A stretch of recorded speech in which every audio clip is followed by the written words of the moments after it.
이번 시간은 페이지 302페이지 제3절 단열에 대해서 살펴보도록 하겠습니다.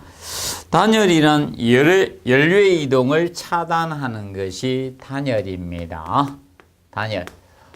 지금까지 이 단열 부분은 시험이 이런 부분에 대해서 물었습니다. 첫째, 제일 먼저 출제된 게 재료적인 측면을 물었고요. 단열 재료가 아닌 것은 그때의 답은 나무 루브, 목재 루브였습니다. 코펜하겐 리버는 음향 효과를 위해서 사용했었죠. 그리고 단열재 두께적인 측면을 물었고요. 단열재 두께. 그래서 이거는 아주 옛날 초창기에 단열재 개념을 물었었습니다. 그리고 외단열과 내단열에 대해서 단열식 외단열과 내단열적인 측면, 이 세 가지적인 측면을 현재까지 물었습니다. 그러면 그래서 그 단열에 보시면 보통 메커니즘 형태로 단열 메커니즘 형태로 나누게 되면 저항형 기포형 단열재가 있죠. 그러면 보통 저항형 기포형 단열재는 단열재 속에 아주 미세한 기포가 보통 이 단열 역할을 하거든요. 그래서 그것을 많은 단열재들이 보통 저항형 기포형 단열재라고 보시면 되겠습니다. 결과적으로 열 전도율이 보통 낮겠죠. 열전도라는 것은 고체 내부에서 보통 고체가 콘크리트는 무엇이 있을 때 고체 내부에서 열의 이동을 보통 열전도라고 합니다. 열전도는 고체 내부에서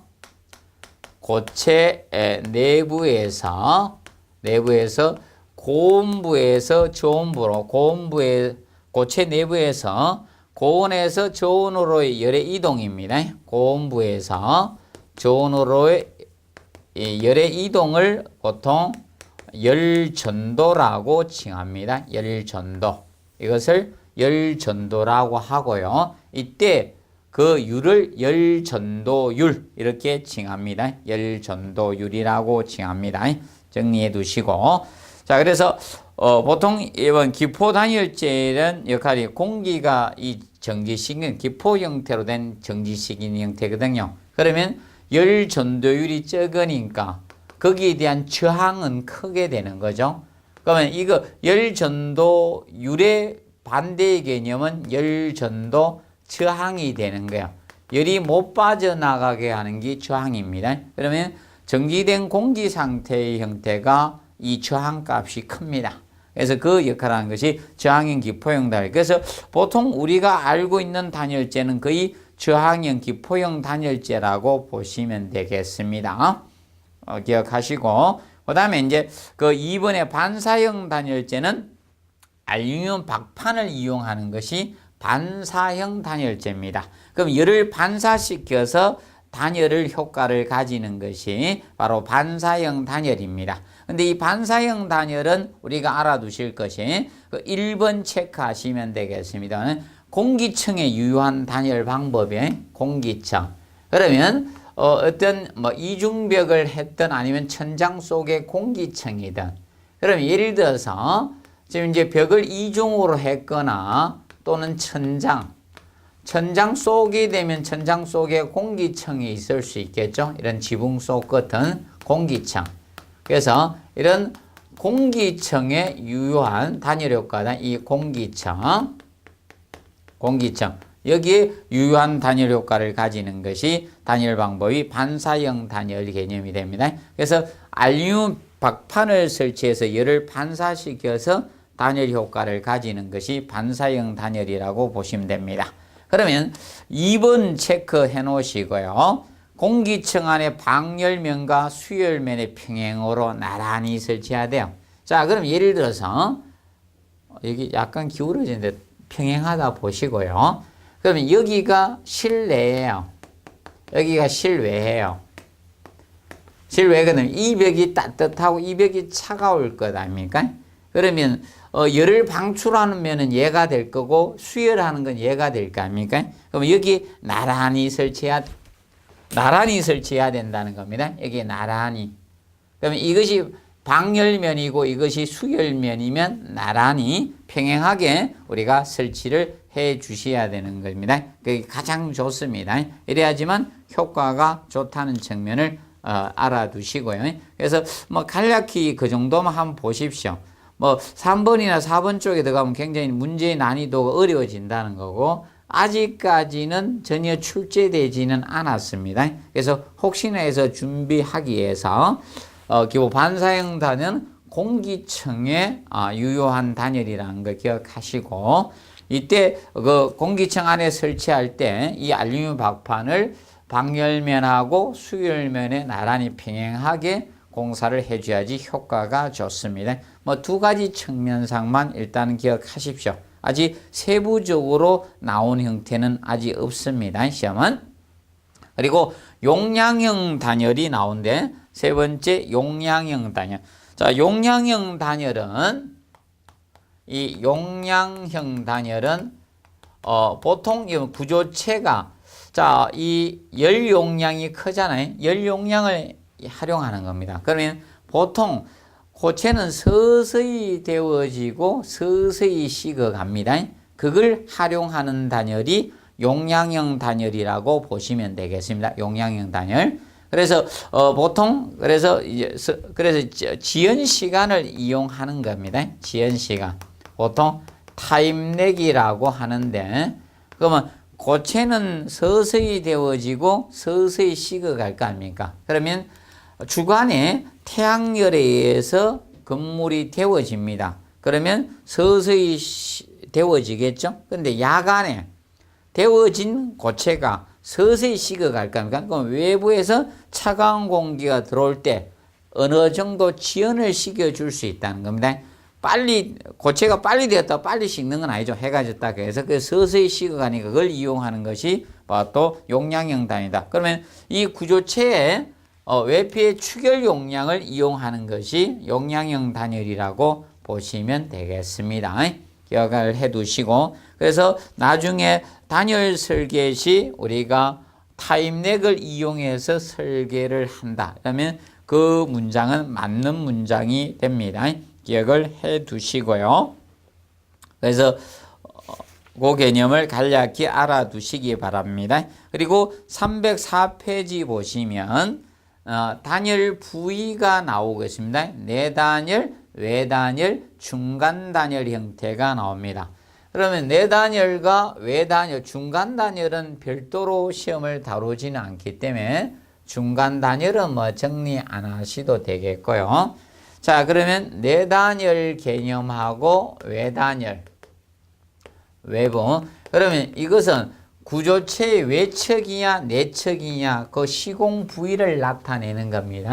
그러면 내단열의 경우는 자 이겁니다. 구조체가 있을 때 실내척에다가 여기에다가 단열재를 공사해 주는 겁니다.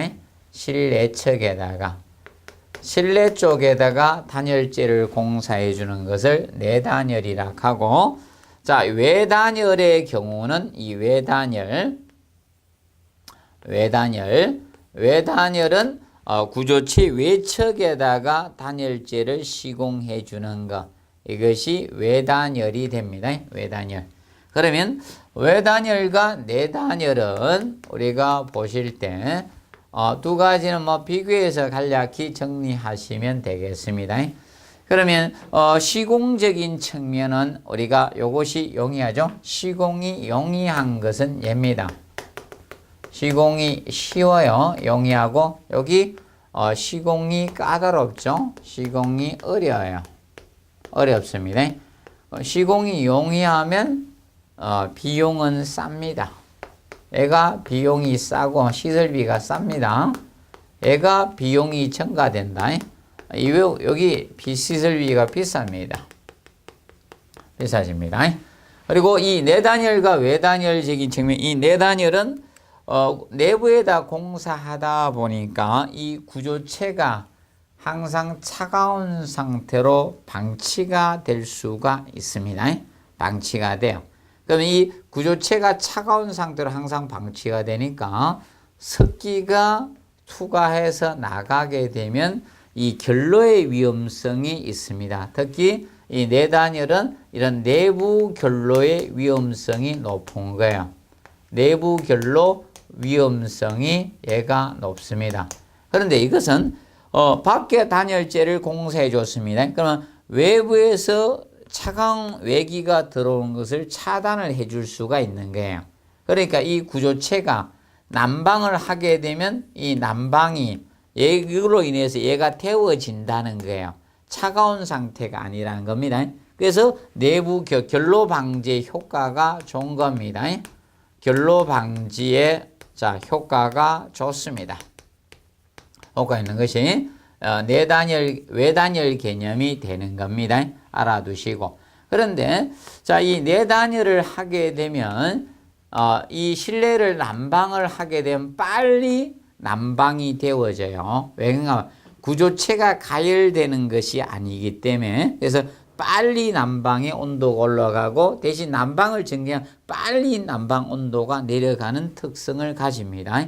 그래서 이거는 그래서 이 간헐 난방은 일시적으로 필요시에만 난방하는 것을 간헐 난방이라 이렇게 일시적인 난방에 적합도가 있고요. 그런데 이 난방은 보통 지속적인 난방에 적합합니다. 그래서 이걸 연속 난방이라고 합니다. 왜 그런가 하면 얘는 구조체가 데워집니다. 그렇기 때문에 난방을 정지해도 서서히 온도가 내려가는 거죠. 그래서 얘는 난방을 정지하게 되면 난방 정지를 하게 되면 급냉을 하죠. 실내 온도가 빨리 떨어져요. 실내 온도가 극강합니다. 빨리 떨어지게 됩니다. 그래서 극강하는 반면에 얘는 난방을 정지해도 여열을 이용할 수 있는 겁니다. 그래서 서서히 실내 온도가 내려갑니다. 실내 온도가 내려갑니다. 서서히. 근데 이거는 실내 온도가 빨리 급냉합니다. 급냉하는 쪽으로 간다는 겁니다. 기억을 해 두시고요. 그래서 상호 비교하면서 여러분들이 알아두시면 된다. 그래서 일반적으로 이 한랭지에 적합한 것은 이 온수, 이 외단열이 우리가 적합합니다. 한랭지에 적합한 것은 얘입니다. 그래서 이거는 한랭지 추운 지방은 좀 적합하지 못합니다. 한랭지에 부적합한 단열이라고 보시면 되겠습니다. 그 측면을 봐두세요. 그래서 얘는 내부 결로의 위험성이 있기 때문에 이 실내측에다가 방섭층을 설치를 해줘야 돼요. 실내측에 방섭층을 갖다가 설치해서 결로를 방지해 줘야 됩니다. 결로 방지를 우리가 해줘야 됩니다. 결로 방지가 돼야 된다는 측면을 우리가 알아두도록 해주시면 되겠습니다. 정리해 두시고요. 그래서 간략히 둘이 비교를 해 두시면 되겠습니다. 자, 그리고 단열 계획적인 측면에 봐서 단열 계획.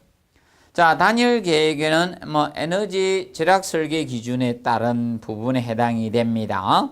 그래서 몇 가지 보도록 하면 단열재는 두껍게 시공하는 것이 좋겠죠. 그리고 2번에 외벽 부위는 외단열로 시공하는 것이 유리합니다. 그런데 외단열을 쓰면 이런 문제점이 대두가 됩니다. 비용도 많이 들겠지만 화재가 발생하면 표뼈 전체로 감싸다 보니까 이것이 불에 타는 성질이 높은 것들은 그냥 타고 올라가 버립니다. 그래서 건물 전체로 화재가 번지는 경우가 있습니다. 외단열로 시공해주고, 그 다음에 외피 열교가 발생되지 않도록 우리가 해줍니다. 열교라는 것은 우리가 열적 취약 부위죠. 히트 브릿지라고도 하는데 306페이지 보면 열교 개념은 나옵니다. 그래서 오늘 306페이지에서 열교는 다루도록 하고요. 그 다음에 4번에 건물 창호는 가능한 작게 설계하는 게 좋습니다. 작게 하고 특히 열 손실이 많은 북측 창면은 최소화시켜주는 것이 가장 좋습니다. 그리고 발코니 확장하는 공동주택의 경우는 조금 취약해질 수가 있기 때문에 단열성이 우수한 로이 복층률이라든지 삼중창 이런 걸 설치해서 우리가 단열 성능을 확보를 우리가 해 주셔야 돼요. 보통 이 확장하게 되면 좀 불리해요. 그래서 확장했을 때는 로이 복층률이 에너지 절약형률이라겠죠. 아니면 이런 보통 3중창 이상의 창호를 설치해 주는 게 좋습니다. 그래서 한번 정리를 해 놓으시기 바랍니다. 그리고 8번에 건물의 옥상에 조경을 우리가 해 주는 것도 조경을 하면 결과적으로 그 위에다가 조경하면 사실상 이거죠. 나무를 심게 되면 거기에 식생층, 토양층도 있고 식생층도 있고 방건층에서 방수층 설치하고 이러면 위에가 굉장히 두꺼워지거든요. 이제 덮어주거든요. 그래서 효과가 좋습니다. 봐두시고. 그래서 이럴 경우 여름에는 냉방부하 감소 요인으로 작용되고 겨울에는 난방부하를 감소하는 요인으로 작용이 됩니다. 기억하시고.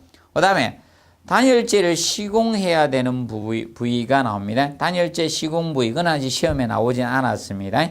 자, 거실의 외벽 부분에 설치를 해 주셔야 됩니다. 여기서 거실이라는 것은 아파트의 거실을 나타내는 것은 아니다. 이어서 거실은 건축법상 거실입니다. 건축법상 거실을 의미하는 겁니다. 건축법상 거실.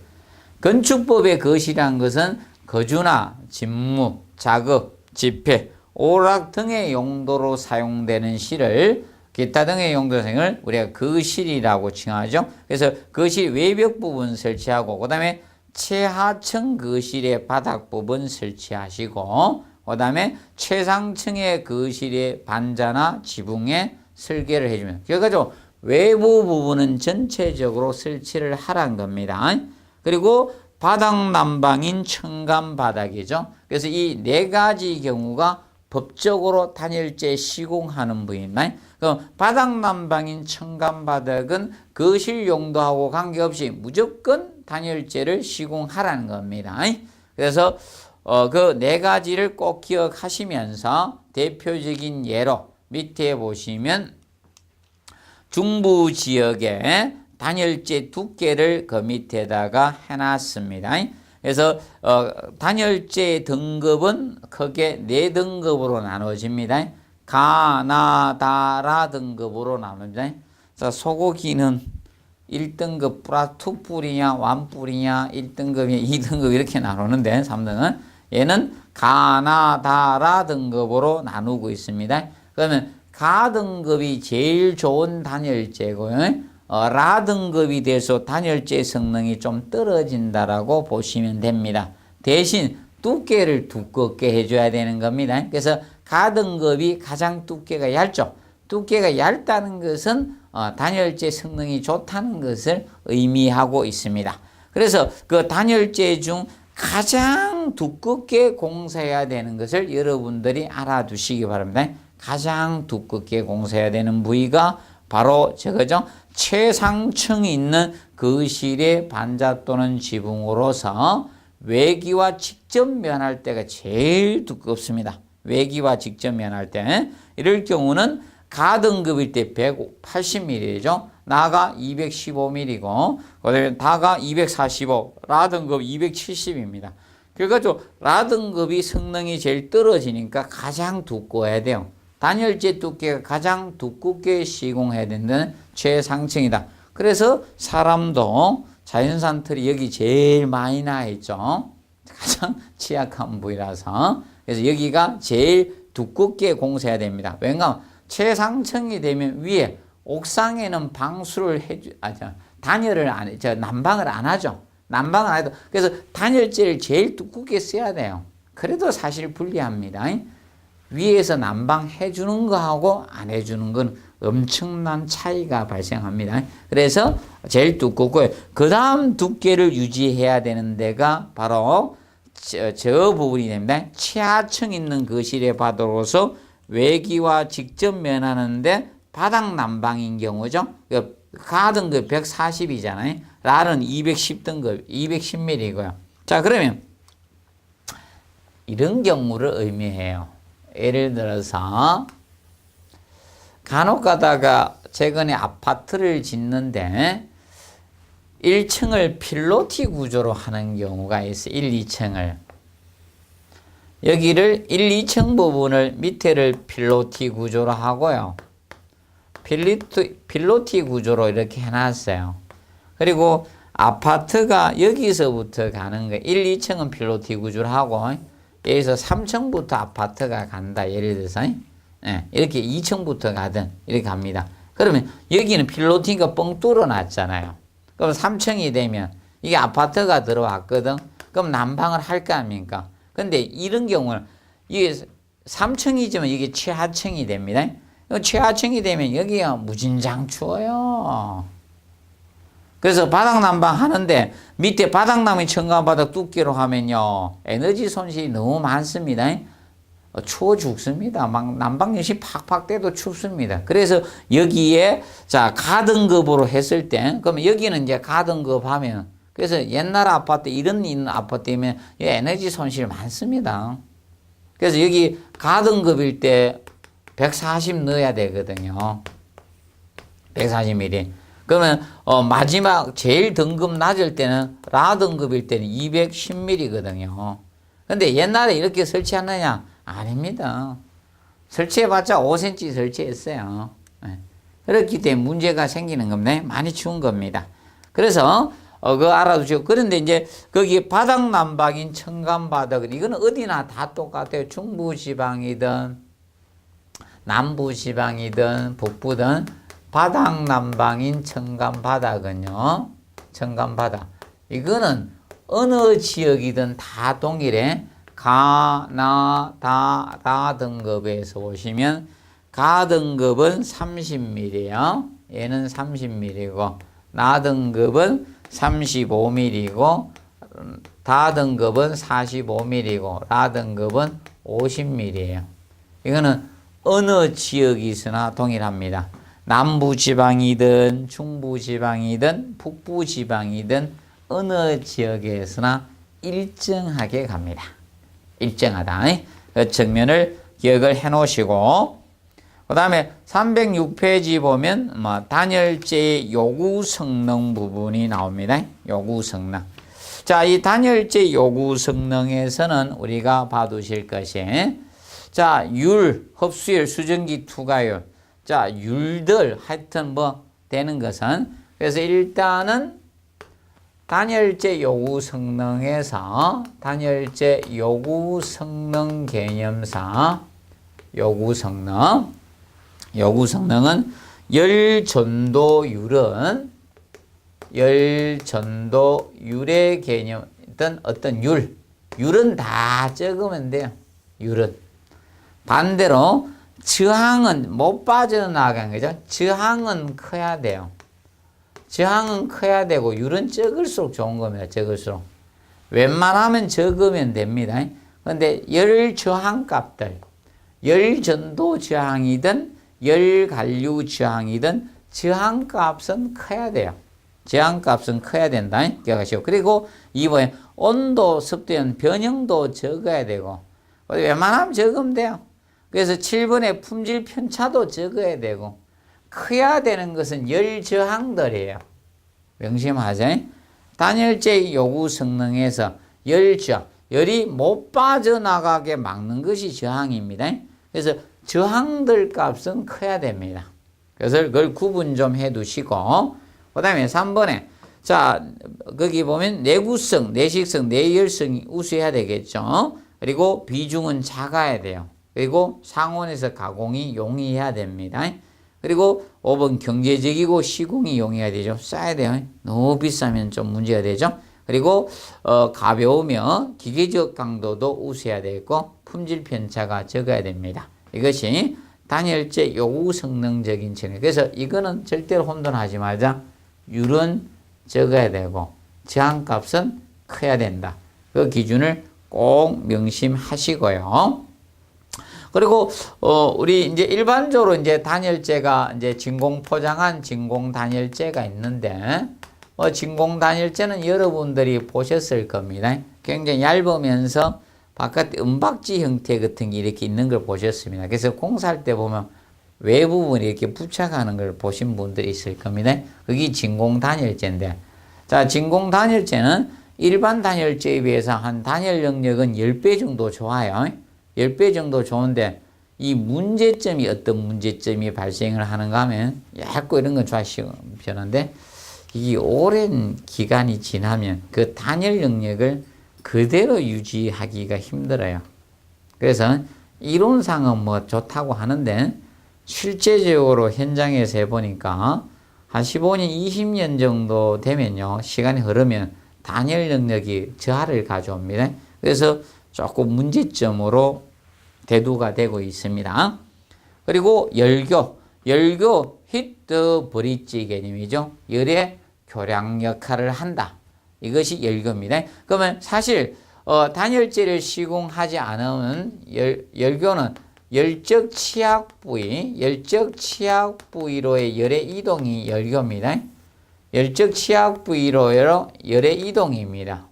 열의 이동이 열교예요. 그러면 열이 이동하면 사실상 반대로 무엇이다? 냉기가 들어온다라고 보시면 됩니다. 냉기가. 그래서 히트 브릿지가 콜드 브릿지가 되는 거죠. 쉽게 열이 빠져나간 대로 냉기가 들어옵니다.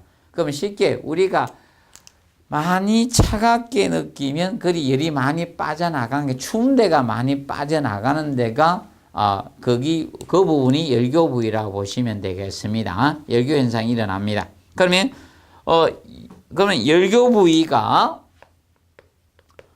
열교 부위에서 사실 뭐가 발생하는가 하면 결로가 발생한다 이렇게 보시면 돼요. 열교 부위에서 결로가 발생한다 이렇게 보시면 되겠습니다. 그래서 열교 부위 나오죠. 그래서 단열 구조의 지지 부재들이라든지, 그러면 단열재를 왜 단열 공사했다? 그러면 이 단열재를 고정하기 위해서 이겁니다. 단열재를 우리가 이렇게 썼다는 겁니다. 여기 단열재를 이렇게 썼어요. 단열재 쓰게 되면 여기에 단열재를 고정하기 위해서 여기에다 이 철물이 필요할 겁니까? 그래서 이런 부위로 열이 이동한다는 겁니다. 그리고 중공벽에 벽과 벽 사이 이 공간의 벽을 줬으니까 연결 철물 부위라든지 벽체와 지붕과 바닥이 서로 접하는 부위라든지 이런 데는 단열재 공사가 힘들거든요. 그 다음에 창틀이라든지 벽 두께가 상이한 부분이라든지 또는 단열재 미시공 부분 이런 부분이 열교 부위가 돼요. 그럼 열교 부위로는 열이 많이 이동해 나갑니다. 반대로 냉기가 들어와요. 그 부위에서 사실 차가우니까 겨울철에 결로가 발생이 된다라고 보시면 되겠습니다. 이렇게 보시고, 그러면 쉽게 우리가 겨울철에 거기에서 이슬 성에가 끼는 부분이 바로 열교 부위라고 보시면 되겠습니다. 열교 부위 접근해 주시고 열교 부위다 기억하시면 되고, 그 다음에 307페이지 제4절에 도배공사. 자, 이 도배공사는 뭐 전까지 두 문제 출제가 되었었습니다. 거의 다 출제된 것도 같고요. 도배공사는 전 두 문제 기출했거든요. 자, 도배공사가 시험에 들어온 배경은 이것 때문에 들어왔습니다. 자, 임대주택들도 관리, 옛날에는 주택공사에서 임대주택을 관리를 했거든요. 그게 이제 주택관리공단으로 이렇게 이제 바뀌었는데, 그러면 이 임대주택들도 사실상 이겁니다. 그 자격을 갖춘 사람들이 이제 소장님을 하게 되었거든요. 그런데 그때 임대주택의 경우는 관리사무소에서 도배공사 이런 걸 다 해줘야 됩니다. 벽지공사를. 그래서 이 시험이 범위에 들어가게 된 겁니다. 그래서 2번 정도 출제가 됐고요. 혹시나 한 번 정도 뭐 더 출제될 수 있는 가능성이 있지만 뭐 거의 다 출제가 된 것 같습니다. 그래서 몇 가지만 간략히만 보십시오. 아마 종합적으로 한 번 정도 아마 다루지는 있을 것도 같습니다. 그러면 그 일반 사항에서 보시면 1번 나오죠. 도배지 보관 장소는 온도는 항상 5도씨 이상이 유지해. 그러면 항상 여기는 기본적으로 이거죠. 온도하면 5도씨 이상이에요. 공사가. 맞죠? 네. 콘크리트든 무엇이든 간에 5도씨 이상. 그래서 우리가 뭐 실링제 방수할 때도 저온시 5도씨보다 떨어지면 공사하지 마라. 도장 공사도 5도씨 이하의 저온시 공사죠. 다 비슷한 개념입니다. 그래서 보시고 그 다음에 2번에 보면 도배지는 일사광선을 피하고 습기가 많은 장소나 콘크리트 위에 직접 놓으면 안 돼요. 그래서 두루마리 종이나 뭐 천은 세워서 보여요. 그래서 두루마리 제품들 있죠. 둘둘 말아놓은 제품. 휴지도 우리 두루마리 휴지 있죠. 걔는 이렇게 세워서 해놨잖아요. 두루마리 휴지 옆으로 두 눕히 안 놓죠. 근데 두루마리 요마트도 이렇게 딱 세워서 놓잖아요. 두루마리 제품은 기본이 세워서 보관해요. 항상 기억하세요. 두루마리는 세워서 보관한다. 그래서 장판지나 아스팔트, 펠트, 루핑 이런 거 다 세워서 보관하는 쪽으로 갑니다. 그리고 3번 도배공사를 시작하여 72시간 전부터 시공 후 48시간이 경과될 때까지 시공 자재 온도가 적정 온도를 유지하도록 우리가 해줘야 돼요. 그래야지 벽지에 이상이 없습니다. 자, 그리고 네 번째 보시면 도배지를 완전히 접착시키기 위해서 접착과 동시에 롤링을 하거나 솔질을 우리가 하게 됩니다. 그리고 우리가 풀칠할 때 그 소리, 틀이 무슨 틀인가 하면 빳빳한 돼지틀 가지고 합니다. 그래서 우리가 도장 공사할 때 솔도 보통 빳빳한 돼지틀 가지고 만들고요. 그리고 2번에 시공 환경적인 측면 나오죠. 그래서 1번에 보시면 접착제를 이용하는 경우 시공 중에 접착제의 경화전의 실온이 5도 이하가 될 경우 난방 등의 장치를 줘. 그래서 공사는 기본 5도 이상이라 했죠. 난방해서 준비를 해두라는 겁니다. 그리고 실내 온도나 습기가 높은 경우는 통풍이나 우리가 환기를 실시를 해주시고, 그 다음에 시공은 먼지나 분진이 적은 상태에서 실시를 해준대요. 그 다음에 붙이기는 공법이 뭐 세 가지가 딱 있습니다. 세 가지. 거기에 온통 붙임, 온통. 자, 도배지 전체 풀칠하는 것을 온통 붙임이라 하고, 두 번째 보시면 봉투 붙임 있죠. 갓둘레만 칠하는 거, 봉투처럼 봉투 붙임. 그리고 비늘 붙임은 한쪽만 풀칠하는 게 한쪽만. 그래서 저겁니다. 물고기 비늘이 한쪽만 부탁해 있잖아요. 그것처럼 붙인다 해서 비늘 붙임이라고 합니다. 그래서 거기에 대해서 보는데, 그래서 이제 뭐 내용들이 나오고 있는데, 혹시나 우리가 시험이 어렵게 들어갈 걸 대비해서 뭐 몇 가지 정도만 우리가 보도록 하겠습니다.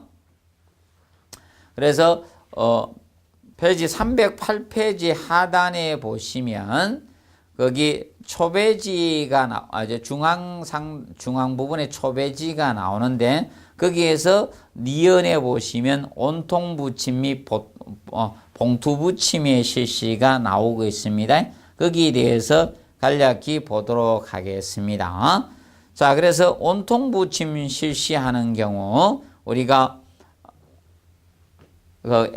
거기 A 부분에 해놨죠. A 부분에 한번 간략히 보십시오.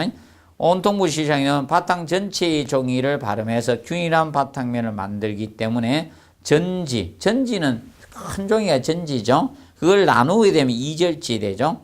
그래서 전지 또는 2절지 크기로 한 한지 또는 부직포를 전면에 접착제로 도표하고 바탕 전면에 붙이면 돼요. 이때 줄루는 약 10mm 정도 겹치 1cm 정도. 자, 겹치는 것은 기본 10mm입니다. 여기에서는 도배지에서 겹치는 거. 자, 그래서 방수에서 겹치는 것은 기본적으로 100mm였죠. 100mm. 근데 이거는 방수의 개념이 아니기 때문에 요거는 알아두시고, 자, 겹치는 개념이 겹침은 10mm를 기준으로 해서 여기 개념 한번 정리를 해 두시기 바랍니다. 봐두시고, 그 다음에 적어보도록 하겠습니다. 그래서 7번 페이지 309페이지 보시면, 페이지 309페이지 창호지 그래서 창호지적인 측면. 여기서 뭐 몇 가지 한번 보실 거 한번 보고 갑니다. 자, 그래서 요거는 기억 보시면 창호지의 중간이면 창살에 오게 해야 된다는 거 체크하시고 창살. 자, 그러면 옛날에 우리가 보시면 창호지 부착한 문들이 뭐 전체적으로 문의 뼈대 울거미가 이렇게 있고 중간에 이렇게 창살을 이렇게 돼 있었잖아요. 창살이 이렇게 있었어요. 좀 제가 크게 그렸습니다.